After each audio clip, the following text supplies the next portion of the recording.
Good afternoon, everybody. I'm joined today by my Secretary of Homeland Security, Janet Napolitano, and Administrator of FEMA, Craig Fugate, to provide a brief update on our ongoing response efforts to Hurricane Irene. First, let me say that this is a storm that has claimed lives. Our thoughts and prayers are with those who've lost loved ones and those whose lives have been affected by the storm. You need to know that America will be with you in your hour of need.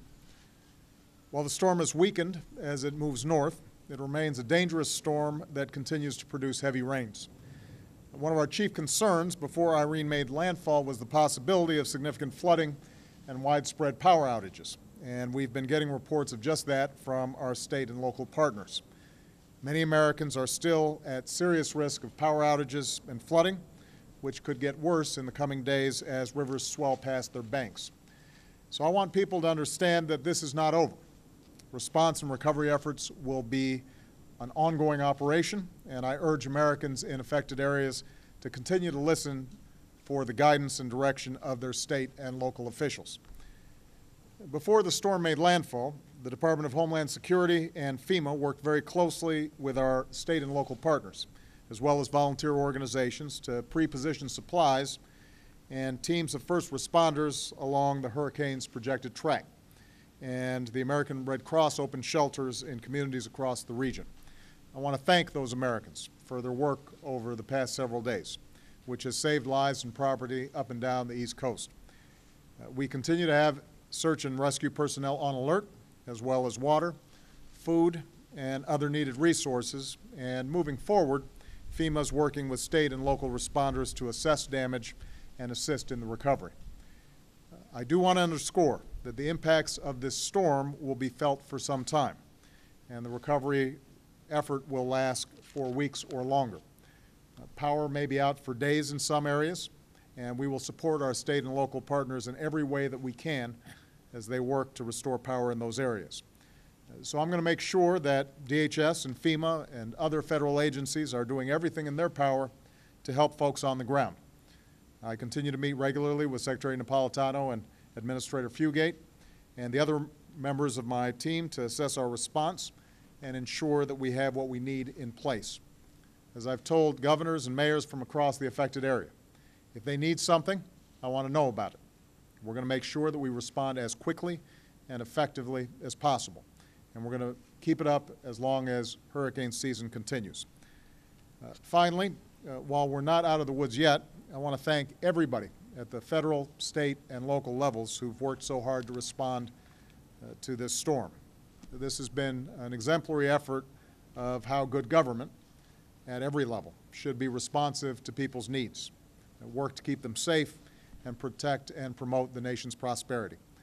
I want to thank scientists who provide the information necessary for governors and mayors to make sound decisions, disaster response experts who made sure we were as prepared as possible, to National Guard members and first responders who risked their lives to ensure their fellow citizens' safety. All ordinary Americans who love their country and volunteer to do their part.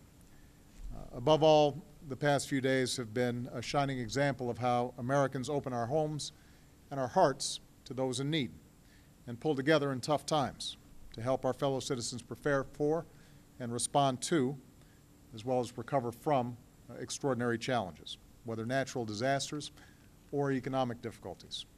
That's what makes the United States of America a strong and resilient nation, our strong and resilient people. And I want to thank all who have been involved very much. Now I'd like to ask Secretary Napolitano and Administrator Fugate to say a few words. Janet? Thank you. Thank you, Mr. President. And I'd like to echo the President's comments about the ongoing threat from Hurricane Irene. We will be dealing with the impacts of this storm over the coming days, and I urge all Americans to take prudent steps to stay safe. Now, dealing with a storm like this requires a three-phase approach: preparation, response, and recovery. Some states and communities are still currently responding, while others are beginning to assess their damages and plan for recovery. As response assets are freed up in states already impacted by the storm, we will begin moving them to help with ongoing response. And we will be working with all other states throughout the recovery period. I'd also like to thank the entire team that is working so hard to respond to Irene. And that team includes the American people. Thanks to all of you who prepared, especially those who followed local evacuation orders. Your actions help protect not only your families and minimize loss of life, but also freed up local first responders to help those who needed help the most.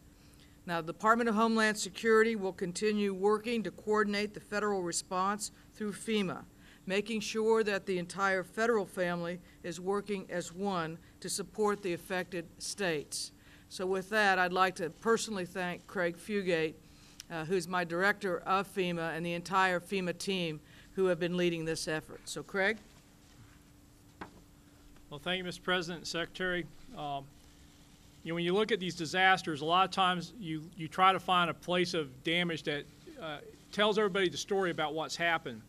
But in this hurricane, that's hard to do because I'm pretty sure most of you forgot Puerto Rico and the Virgin Islands were first impacted, and we had people who lost their homes and are currently dealing with recovery in Puerto Rico.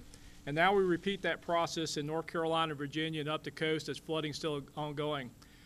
When a disaster comes off the news and nobody's paying attention, we still don't go home. We're still working hard across this country, from tornadoes and floods that have already struck this country, as well as to new damages. And that's part of the mission we have at FEMA, to work with our state and local partners, to work with the private sector, volunteer and faith-based community, but most of all, as the Secretary and President said, the American people who we work for. We're there for the survivors. We'll be there through the length of these disasters. And again, we're not going home just because it won't be on the news. We know we got a lot of work ahead of us, and we're going to be there to support local communities and states as they begin the recovery. Thank you. Okay, thank you very much, everybody.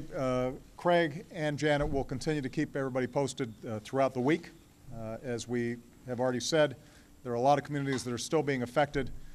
We are particularly concerned about flooding because the continuing rains can end up having an impact well beyond the immediate center of the storm. And so we're going to continue to monitor that carefully. Assessments are already being done in North Carolina and Virginia.